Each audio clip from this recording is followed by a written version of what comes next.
Welcome back to Battalion Marching Orders. This week's guest is a rookie who will be coming into the troops this year, Tnias Mathurin, who was a third-round draft pick of the troops this past draft. First of all, Tnias, what's your extended off-season been like? I'm sure it's been an eventful one between getting drafted and then trying to prepare for a season that may or may not happen.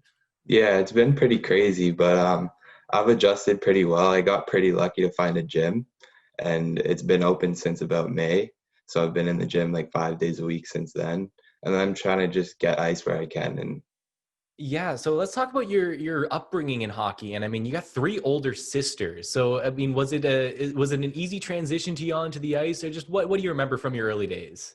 I remember public skating and just learning how to skate first. It wasn't right into house league or whatever, but none of my sisters are athletes. I kind of just tried it out and it seemed to work. So Now I'm curious, because I talked to some people who are they have four older brothers, and that really toughened them up. But does having three older sisters, toughen you up mentally or something like that? How does that? How do you think that plays into your role as a hockey player? I would say it's the same thing. I remember having fights with them and fist fights even, and just as younger, they're bullying on me. So I don't think it's anything different. At what point did you notice yourself, or maybe your parents start noticing that you're pretty good at this hockey thing? I'd probably say it was like my second year of AAA, and that's when they kind of realized. Have you always been a blue liner? Yeah, always. All right. So early on in your hockey days, who are some of those role models that you looked up to, either in the NHL or maybe a coach of yours that you think really attributed to some of your development? Yeah, it was definitely my coaches. I've always looked up to them. I liked pretty much all my coaches growing up, and I stayed with the same team, so it was always the same guys. And then I've always been a Leafs fan, so just watching all the Leafs has always been motivating to me. Now, I also gather, given to understand, you were a bit of a soccer player growing up there too. Did you find one sport before the other, or did you kind of grow up with both? And when did you make the decision to stick with hockey? Yeah, it was kind of both because hockey in the winter and then soccer in the summer. But I would say at about like 12 years old is when I was like, okay, I can't play soccer anymore because I had to start training in the summer instead of playing soccer. So it wasn't really a tough decision, but Yeah, well, what went into the decision? What was it about the game of hockey that spoke out to you a little bit more? um, it was just I had more friends in hockey. I seemed like I fit more in that community than I did the soccer community, and I just had a lot more fun playing it. What skills are transferable from one sport to another? They're both kind of set up in the same way, the sports are, but obviously much different skill sets depending on Yeah. with what you need from your body. What do you think can apply that you can take from the pitch and apply on the ice? Well, it's definitely the foot to stick stuff, all that. That definitely helps me, and I use it a lot in my game, actually. I just kicking the puck all the time on the boards. And Draft day this past year, third round pick of the battalion. Just take me through that experience in the weeks leading up to the draft. What teams were talking to you? Where were you expecting to go? And then take me through the moment when you found out that you were going to be a member of the battalion. yeah, so it was all the way throughout the season. There was just teams reaching out to me. And then I think North Bay was one of the last ones, but it was also my favorite one. So going into the draft, that was kind of my team that if people asked me, I'd be like, yeah, I wouldn't mind going to North Bay, to be honest.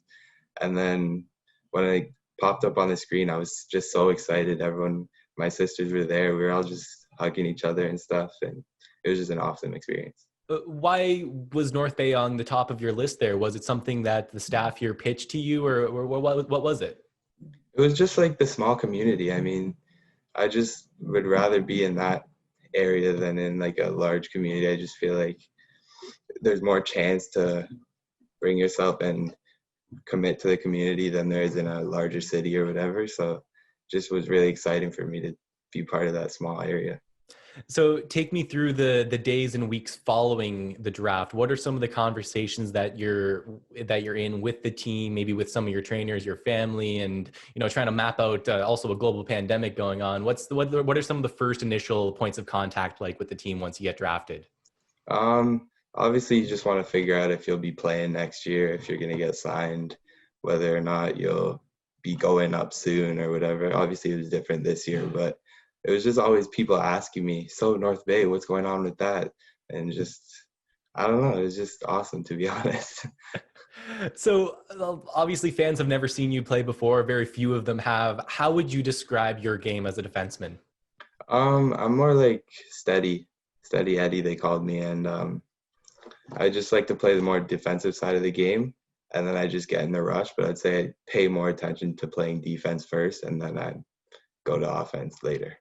Now it has you listed as 6'2", and you know maybe could grow a little bit more, but you're a big guy. That's what kind of what I'm taking from this. So do you enjoy the physical aspect of the game then too? Yeah, for sure. It's definitely a big part of my game. I'm honestly not the biggest hitter. Like, it's just not really my favorite thing to do. I'd rather just step in front of a guy and take his body out of the play than go for a full-on check. Yeah, I was gonna ask, like, are you someone that kind of relishes when a game gets a little more physical and you have that chance to get the hit? But if you're not looking to, lay someone down at the first shift every day, then what is it about the physicality that does get you going? Then is it just that battle in the corner, or what is it? Yeah, for sure. It's definitely the battles in the corners. Those are my favorite thing to be a part of in the game. Now, obviously, a lot of uncertainty in the off season, and a lot of uncertainty just probably in general, even if there wasn't a pandemic going on, with you coming into a new team and a new league and a new level of hockey. What is the biggest source of uncertainty or maybe anxiety that you've been kind of feeling throughout the summer and the off season, of just kind of not knowing what to expect? What's something that kind of goes over your head that you're confident that will probably take care of itself once you get here, but something that maybe kind of nagging at you a little bit? It's just whether or not you'll be ready with all this going on. I mean, sometimes there's days in the gym where you might not want to be there, and there's ice that's like you can't find ice because it's booked everywhere, or it's canceled here. This rink's not open. So, I mean, that's pretty tough, but you just got to work through it. Have you picked up any weird hobbies throughout the pandemic? At the beginning, I taught myself how to skateboard. Not well, but I was trying. Have you continued? No, not really, to be honest. um, I saw that one of your favorite players growing up was PK Subban, and so that brings me to a question that I like to ask the defensemen on the team. Are you more of say you're on a power play offensive opportunity or something like that? Would you prefer to get an absolute dish to you so you can get the tickle the rafters one-time clap bomb that we see out of PK Subban? Or are you more of maybe a John Klingberg, Morgan Riley style, where you're just trying to flick the puck through traffic and hopefully get to the deflection? Which one would you be? Probably the second, to be honest. I just find that the tickle the rafters shot, it's not as probable to go in than a deflection or a rebound. So I'd rather do that one. So why did you enjoy PK Subban's game growing up, or maybe still do? Just as a kid, watching him was so fun because he's such a flashy player and his confidence is insane. So I just really like that. But also off ice, he is such a great guy and he contributes so much to so many different communities.